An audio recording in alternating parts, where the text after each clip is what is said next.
Welcome to the Politics People. We're talking to influencers in the world of politics who aren't necessarily elected politicians, and one of the most prominent, powerful people in the world of political influence at the moment I'm talking to now, it's Zuby. Good morning. Hey, how's it going, man? Thank you. I've never been introduced that way. I didn't know I was such a powerful politics voice. So yeah, well, you are. I mean, this is the thing. Look, so I come from the bits of entertainment and stuff over the years, and from my standpoint, there are a bunch of people now becoming huge stars, and it's in the world of politics. It's like politics and showbiz have merged, and again, normally I introduce people and give like a proper kind of description of what these people do. Perhaps it's a bit more formal, but with you it's kind of difficult. I mean, you are very influential. You have, what is it, a couple of 100,000 Twitter followers now? Yeah, approaching 200,000 now. Yeah. So I mean, for people who don't know me, I'm a professional musician. I'm a rapper. I'm also an author. I run my own podcast, Real Talk with Zuby, and I also do both life coaching, social media coaching, and fitness coaching. So I've got like 7 or 8 different jobs there. So I don't really know what to call myself sometimes. But primarily, at least initially known most as a rapper, but now also known as, a bit of a socio-political, cultural commentator, I guess. Exactly. And this is the bit for me that's interesting. Well, it's all interesting, but I couldn't figure out how to introduce you because, and this is what the social media and internet's made possible. It's just like you can have an infinite number of strings to your bow these days. But you've blown up in the last, is it the last 2 years, 18 months, 2 years? Yeah, a lot has grown in the last 18 months. Particularly, it started accelerating around end of February last year. Stuff started going pretty crazy then. That's when I posted my viral deadlift video, and that just went nuts. That went out to millions and millions of people who saw that. And that just started growing my audience at a much quicker pace. And then everything else following on from that has just been, growth after growth, achievement after achievement. So it's stuff's in a cool position now. Yeah, no, let's start at the end. Because I'm talking to people from the left and the right, and you're probably, to me, sort of slightly indescribable because you just seem to be a satirist in the middle of the whole dead bark. But if we familiarize people with the deadlift that you're talking about, you basically you identified as a woman for a day. Is this correct? For 9 seconds at least. Oh, okay. Not even the whole day. You took advantage of the ability to self-identify gender, identified as a woman, and then deadlifted weight, and therefore you became the world female deadlift weightlifter record holder. Yeah, the British. I broke the British women's deadlift record without trying, and I posted a tweet with the video saying I identified as a woman while lifting it, and therefore I am the British women's deadlift champion, and I'll take that title to the grave, it seems. It's how we refer to you at my house. I'll be honest with you. That's how you'll always be known. But look, I mean, and so I'm more interested. I keep talking about me, and I will shut up in a second. There's a lot of traffic out there where people want to embrace anybody in your position as kind of fellow travelers, and everybody's trying to make a point. I'm actually just trying to observe the whole phenomenon now that politics is in the hands of influencers. I spoke to somebody from Antifa the other day. Interesting. This is a new title, but this is a new podcast. But yeah, I'm trying to talk to people from every sector of the political landscape. I mean, obviously I'm horribly right wing, but I like talking to people who are having influence without ever having to hold political office, And so something that stunt you did, that deadlift thing, it was so perfect and was a perfect piece of satire. And if it had been part of a BBC show, they would have totally embraced it. But it's got this whole life on the internet. You've become. I suppose what I'm trying to drive at here is, have you now found that you've got friends that you never realized you had? Have you been approached to endorse, I mean, idiots like me wanting to interview you, etc.? Have you been inundated with people wanting to grab some of that kind of attention that you've been able to garner? Well, I've certainly done, I think, 150 plus interviews over the past year, Is this the best one, though? This is the best one, yeah? It's up there. It's up there. Okay. Yeah, I'll let Rogan know that it's, giving a run for the money. But yeah, no, I've had, big ones, smaller ones, old ones, new ones. To throw out some names, I was on the Joe Rogan Experience, the Rubin Report, the Ben Shapiro Show. I've done Sky News, BBC, Fox News in the USA, Sargon of Akkad, the Candace Owens Show. Huge range of different podcasts, media outlets, news outlets, everything like that.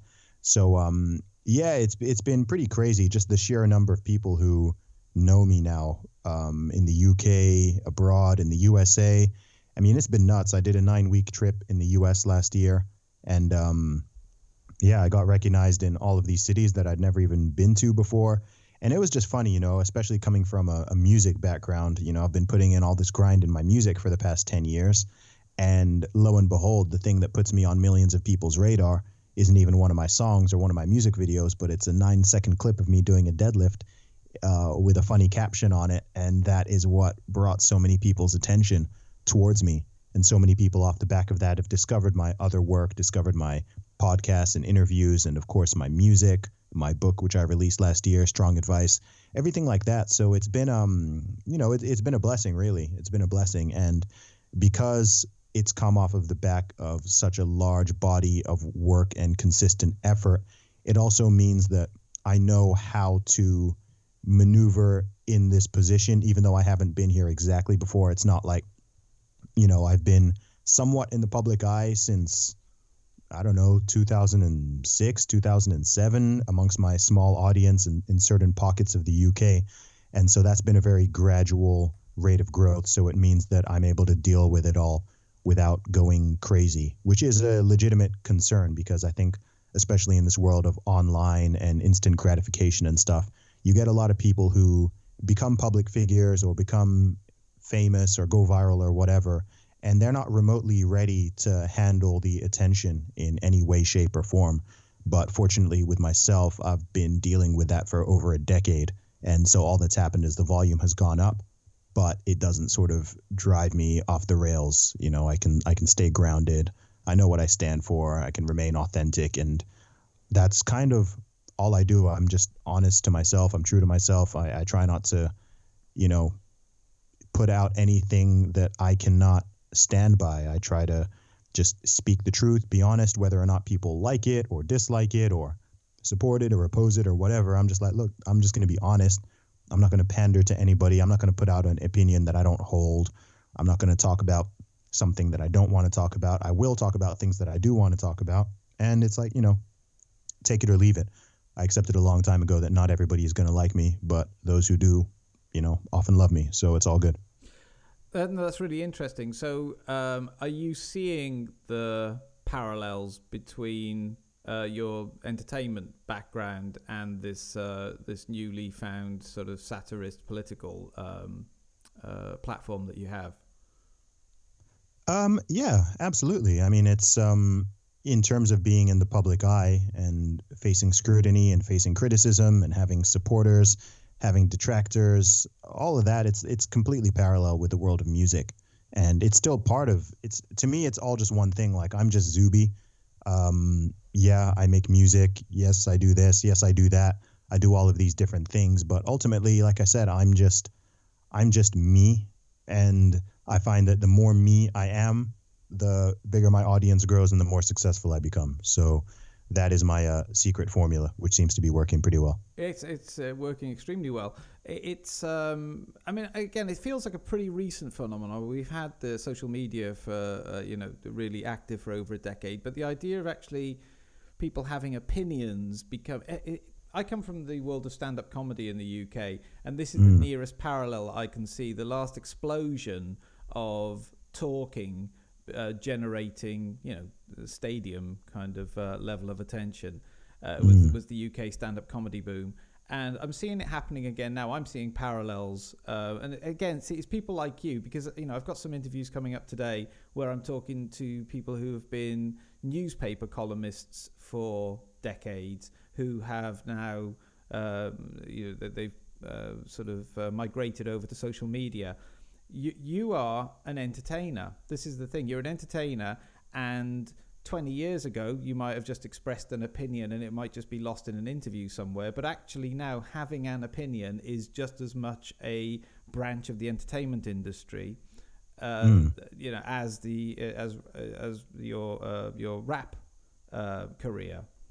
Yeah, very much so. I mean, as far as I'm concerned, what I'm doing now with these additional strings to the bow is fundamentally the same thing I've always been doing throughout my music. It's just through a different medium. And the goal remains the same. My goal has always been to positively inspire people, encourage people, encourage people to be themselves, to go after their goals, to not be afraid to be authentic and to go against the grain. All of these things I've always sort of preached in my music from the very, very beginning. So as far as I'm concerned, whether I'm doing a podcast or I'm doing an interview or I'm promoting my book, or I'm just writing tweets and social media posts, the goal remains the same. The goal remains to inspire, to encourage, to have some fun, and to, be authentic and to speak the truth. And through doing that, encourage others to do the same in whatever avenue they may wish to. So, yeah, and so in terms of my sort of wider goals, my big goal is to have a positive impact through my words and actions on over 10 million people. And so that remains the goal. I thought I was initially going to do that just purely through my music. And, I've added new ways for people to enter the house, not just through the front door of the music. And to me, that's totally fine. I've got fans and supporters now who, some of them love my music. Some of them, aren't so much into the music, but they love the podcast. Some of them love my fitness content. Some of them just love my thoughts on society and culture and stuff like that. Some people like all of it or a combination of it. And that's absolutely fine. I don't mind people taking that sort of buffet approach to what I do. It's not like, okay, you've got to like everything. It's just like, look, I'm putting stuff out there. Take what you like, use what you like. If something's not for you, then you know what? God bless you. That's totally fine. Yeah, no, it's just another SKU, isn't it, in the inventory? It's just another, vertical in the retail space. What about the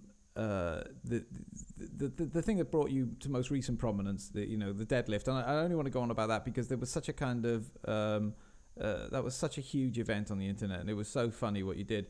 Did you have any fear doing that at all? Did you have second thoughts at any point, thinking I don't know how this is going to go, or was it just always, this is how I see things, this is just plain funny, and I'm just going to put it out there and see what happens? Did you have any reservations?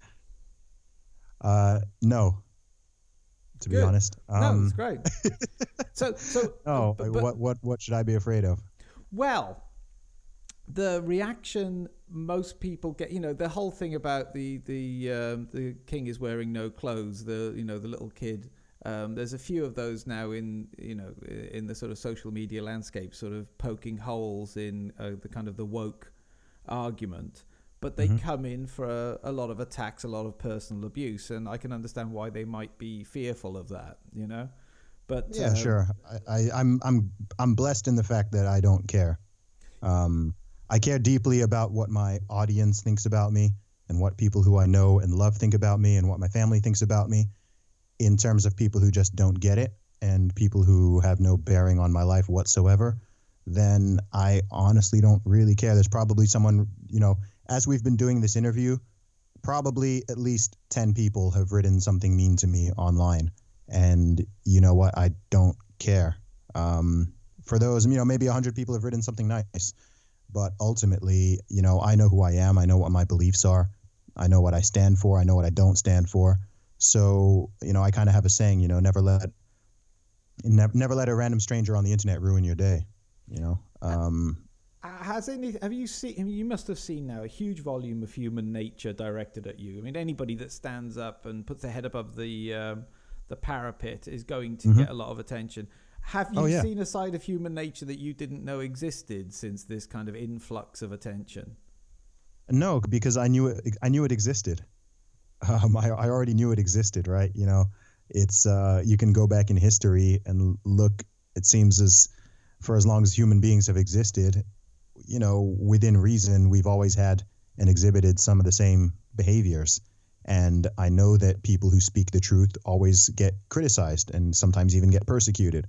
And people who encourage others to better themselves and who try to, encourage personal responsibility, especially whether that's a Jordan Peterson type character or anybody else, or I'm a Christian. If I can go back to Jesus, right? What happened to Jesus and what was Jesus doing to deserve what he got? So, yeah, I'm very familiar with that, the positive and the negative aspects of human nature. I believe that on the internet, especially on a social media platform such as Twitter, everything does get amplified, and there are multiple reasons for that. So you're way more privy to it, and it's all public, and it can seem a little bit direct. But like I said, I mean, it was quite overwhelming. I didn't know the video was going to go so far in general. I mean, I think that post has done about 8 million impressions across Twitter now. And that's just on Twitter. That's not even including other social media platforms and television and stuff like that and podcasts. So I didn't expect that to go so far. But in terms of the responses, it was pretty predictable. I thought, okay, the vast majority of people will find this funny and will understand the intention. And a small percentage will be offended, but they probably won't know why they are offended. And that is exactly what happened, because to this day, no one has given me a coherent argument that's not just emotional psychobabble around why that was offensive in any way, shape, or form. And they don't even know who it was supposedly offensive to, right? Because it was really just a checkmate maneuver. That was the whole point of it, isn't that if you're someone who follows this idea and you've been telling people for years that someone is whatever gender that they identify as, and I'm telling you that I'm identifying as a woman, and now you're trying to deny the fact that I'm a woman, what does that make you by your own rules? Right. So, and I'm not reading from you that there was, I've checked out a lot of your work and a lot of your tweets, etc. This is not like a burning issue for you. It seems to me that this was something that you just saw as absurd and unsustainable. This kind of position that anybody can decide whatever they can identify as anything. That felt to me what the obvious sort of point you were making is the absurdity of that bureaucracy. It's Monty Python, basically. Yeah, exactly. And it's the absurdity of this idea that men and women have no physical differences. It's like society wants you to believe right now that men and women are simultaneously totally different and simultaneously identical, but also there's, you can transition from one to the other, or whether you're one or the other is purely in your head and not in your body. All of these things, like they logically cancel each other out, right? They don't even make sense. Anyone who understands basic logic will tell you, men and women can't simultaneously be the same and be different, right? That doesn't work. So, and if they are different, or if they are the same and it's all just social conditioning, then, explain why, right? You can't explain certain things, or you couldn't even explain this whole idea, for example, when you're saying that someone can be born with the wrong brain or born into the wrong body, that then suggests that men and women have very different brains, right? So for the people who are then saying, no, men and women have the same brains, then again, it's all just oxymorons. Like they all just cancel each other out. So I think it was just in a very visual way, just pointing out the massive gap in this logic, and also showing what the potential repercussions of it is. Because part of the point of the video was that I'm not a professional powerlifter, quite, and I can beat the women's record, yeah, right, and I'm not a professional. I'm strong, but there's plenty of men who can lift a lot more than I can. So if I can just walk into the gym on a given day and break the records, then this should be a very clear difference of the strength differential between men and women, which we all already know, right? This is not new. The idea that men are stronger than women is not new. That's why you divide the sports in the first place, because men have physical advantages in terms of speed and strength and reaction speed and lung capacity and in fighting sports, different, hand sizes and neck strength and there are so many differences, which is fine. And it's like, everybody knows this, but it's like 5 minutes ago, everybody just forgot, and you're just supposed to go along with the program.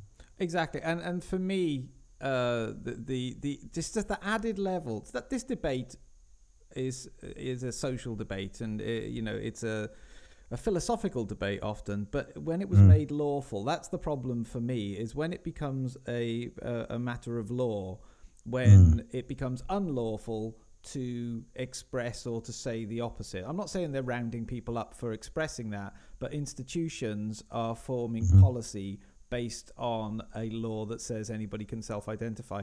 That's the watershed moment for me, when these things become enshrined in some kind. When basically you ultimately, the ultimate sanction of a state is going to be prison or somebody with a gun coming to your house. That theoretically that's where you can take these arguments. So stuff that started off as a biological discussion can turn into somebody going to prison, basically, for holding an opinion, which is factually correct as well. Factually correct. It's the most extraordinary time in history that we're living. Yeah, it's very bizarre because, it's almost like you have to lie. If you want to play this game, you have to be willing to, exhibit doublethink, right? You have to be able to, say that the emperor has clothes on when the emperor is naked, and you can see he's naked. Everyone else can see he's naked, and it's like, oh, but you can't say. And it's a very weird thing, and it's very illiberal as well, right? It's funny. I mean, I'm not even someone who would classify myself as a liberal by any stretch by British or Western standards, but this whole idea of trying to, this is like the opposite of what liberalism is supposed to be, right? That's why I find this whole, I don't even know what you want to call it. Some people are calling it woke culture. Some people call it identity politics, or, certain these ideologies that wrapped up in these ideas, which are sort of modern day left wing. They call them progressive, but not, very regressive ideas. Yeah. And they all rely on, it's like a giant stack. A lot of it relies on a giant stack of lies that you're willing to accept. Everyone must suspend reality to even go along with this stuff. And it's like anyone who doesn't and is willing to actually say the truth, like you already alluded to, they'll certainly get pushback. They'll certainly get attacked. They'll certainly have people trying to ascribe ill intention and bad motive to them when none of that is being exhibited. They'll try to tell you that you're hateful, or you're some kind of bigot, or you're some kind of obe or ist, just because you're telling the truth, essentially. And that's really bizarre. It would be like if the sky is blue, and if the sky is blue and someone else is telling me that it's yellow, then they're entitled to believe that it's yellow, but they can't force me to accept that the sky is yellow. Or I can see the sky is blue, and they can't force me to accept that, and they can't force everybody else to accept that, let alone enshrine it in law and want to punish people for saying that the sky is blue when they can see that the sky is blue, right? Absolutely. I don't care if people believe that the earth is flat, right? I think they're wrong, but you're entitled to believe that the earth is flat. I'm entitled to believe in God. I'm entitled to believe in Jesus Christ. But if I start forcing other people to believe what I believe, or people try to start forcing what they believe on me, then we've generally accepted, okay, that's the issue, right? It's not people having different beliefs or ideas or ideologies. It's when one is trying to completely force other people under the threat of punishment, either social or legal, then that's where you're going to have an issue, regardless of what direction you're going in, whether you're talking politics or religion or ideology, whatever it is. That's always when you're going to get problems. Like, I don't care what people, I care what people believe to a degree, right? But I care a lot more about people's behaviors and people's actions and what they're doing with those beliefs. I can try to convince someone. I can try to talk and have debates and arguments and everything and conversations and try to get them to see my side of any issue. But, I'm not going to go and physically or legally try to force anyone in any direction. That's really the problem. Isn't that the chilling part of all this. I mean, it's entertaining, and like I said, you have your use of satire with that deadlift really has burst a bubble. But the chilling aspect of all this is what you've just said very eloquently was common sense 10 years ago. I mean, you've become a star by basically just stating the obvious, which, God bless you, would have kept you anonymous 10 years ago. You say it, we now live in a culture where literally just saying, I don't know, yeah, believe what you want. Yeah, it's fun, it's like, I'm not going to force anybody, is now the exception to the law of the land. I don't think it's, well, I was going to ask you, what do you think the public mood out there is? Are you optimistic that we might get back to some kind of sanity? Look, most people are very sane and most people are very normal. So people, most people know that if you go outside and you walk around your town or your city, whether you're in the UK or the US, stuff seems pretty normal, right? People are still normal. People are still getting married and having children and working and trying to pay their bills and live decent lives and be somewhat healthy and happy. That's generally what people are doing. So there is this weird sort of microcosm of the culture war, but it's not something. So I think it's something that can be exaggerated if you sort of spend too much time in that world and you're spending all this time on Twitter following certain people and watching certain YouTube videos. I think it can seem like the problem is, I don't want to say that the problem is bigger than it is, but it can seem like more people believe in some of these ideas than really do. So if you were to go outside in public and ask people in real life about some of these things, do you think that a biological male should be able to compete with a biological females in professional sports? Most people will say no, right? Vast majority of people will say no. But you go online and it seems like, it almost seems like 30% or 50% of people believe in that. But that's not really the truth. However, it is important to know that these ideas are gaining mainstream popularity. And as you said, they're starting to affect laws. They can start affect, university and college policies. They can start affecting policies in the workplace and things like that. And even though it's only a minority who hold these views, it only takes a minority.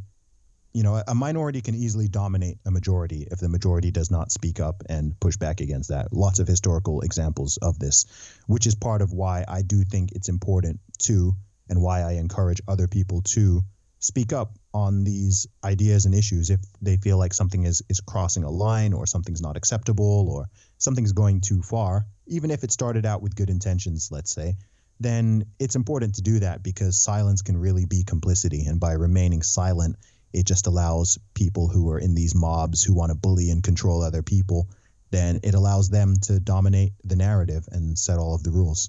Yeah, I couldn't agree more. Look, I was really naive. I thought coming through, I'm born in the 60s and sort of grew up properly in the 80s and 90s. And the whole cultural battle was about being inclusive to minorities, for instance. And there's no question about that. It's just like, oh, wonderful. And that was our generation and absolutely marvelous. I never thought we would revert to excluding anybody again, whatever their, race, creed, culture, color. And I'm alarmed to see that part of human nature exercised just with a different target this time, Well, there. Go on, sorry. Yeah, no, I was going to say I have two things that I think I've quoted in previous interviews or maybe just said online which really apply to that.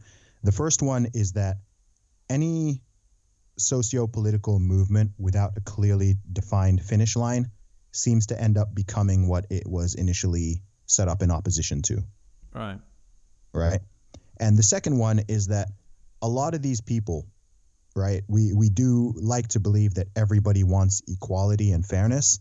And there is a minority of people who actually don't, right? What they actually want is they want to be the ones wearing the jackboots when the oppression begins, right? So their problem isn't that there's,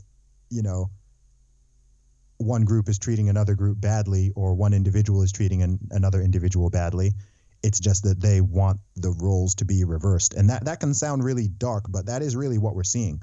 When you're talking about some of these rage mobs online or these people who are trying to go out and get people fired and, metaphorically collect scalps for people who say the wrong thing or maybe, did the wrong thing 20 years ago. And so now you want to hold them up and use them as an example.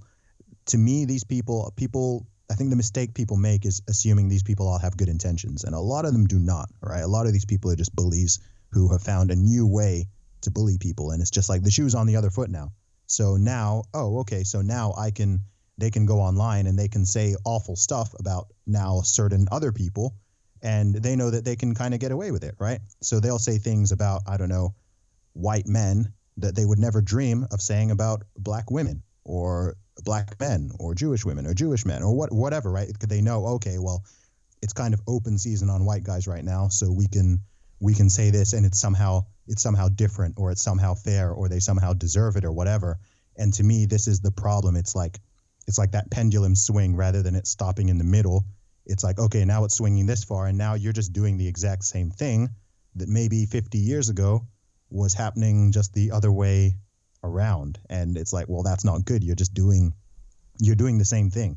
It's not, and people always be like, oh, it's different when we do it. It's different when we do it. But I'm like, no, it's not different. If you're demonizing or insulting somebody based on their skin color or their sex or their sexuality or whatever the case may be, then you're just doing this. You're doing the same thing. You can sugarcoat it however you want. But I don't think that is acceptable.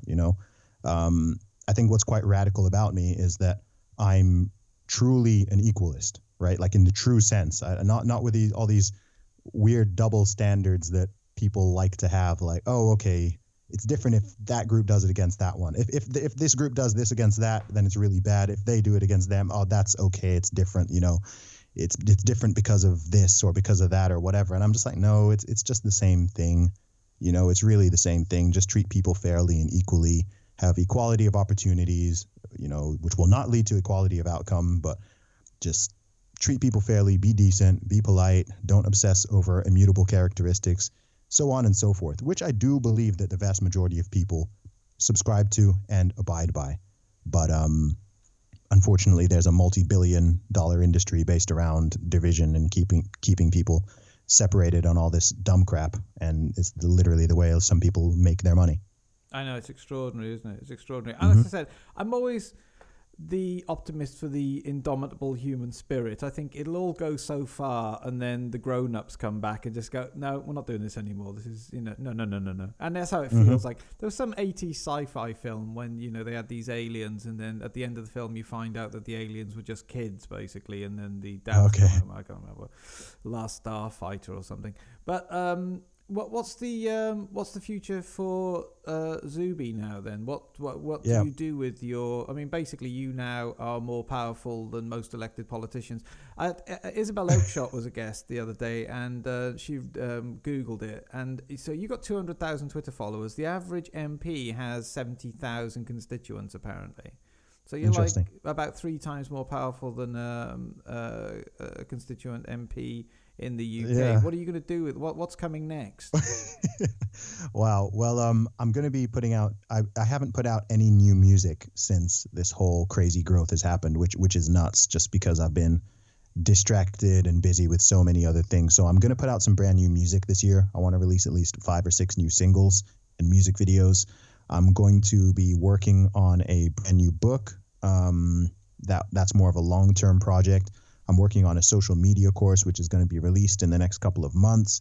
I'm still promoting my current music, my current podcast, A Real Talk with Zuby. I've got some events happening I'll be going out to the US again a couple of times this year and potentially some other countries. So I'm going to just keep using my voice, my talents, my abilities, and my thoughts to continue to grow and inspire and encourage and have fun and expose some of these ideas and share my perspective and have fun with it all as well. I think it's really important at all times, but I think now more than ever, what people are also missing as well in terms of humanity is just simply a sense of humor, right? I think that's why that tweet resonated and went so far, because it was funny. Yeah. Right. And people need that pressure release, right? People who work hard, people are tired, people have illnesses and problems and relationship issues, and people get stressed out, and people fight over politics and scream at each other on Twitter. It's like, you know what? Sometimes it's good to just laugh. Just don't take yourself so seriously, right? Nobody should ever take politics, or certainly no one should ever take politics so seriously that they start losing friends or relationships, or they start hating people, or they start wishing harm or death on people because of political differences. Once you start going that far, you need to take a step back and just think, okay, like, let me reevaluate my life here.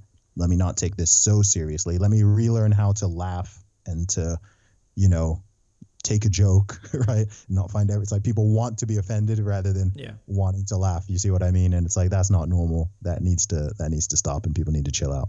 No, absolutely. And, for my part, I'm just very mindful. Like I said, on this show, I want to talk to people, and I've been talking to people from like Antifa and Black Lives Matter, etc. Just because you on a human level, you've got to kind of just put your weapons down at some point and just go, this is crazy, isn't it? I mean, it's like nobody really can advocate some of the violent language that's being used out there. Nobody can really support that when you're just talking about how humans live with one another. That's really all this comes down to. How are we going to organize this group that we live in, and people exactly think that tearing each other apart is acceptable. It's bizarre.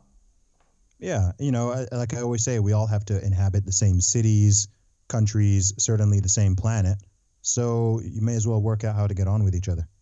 Quite. Well, I think on that note, Zuby, I'm going to let you go back to your world of international stardom. That's all good, Paul. Thank you so much for your time, mate. Appreciate it. You're very welcome.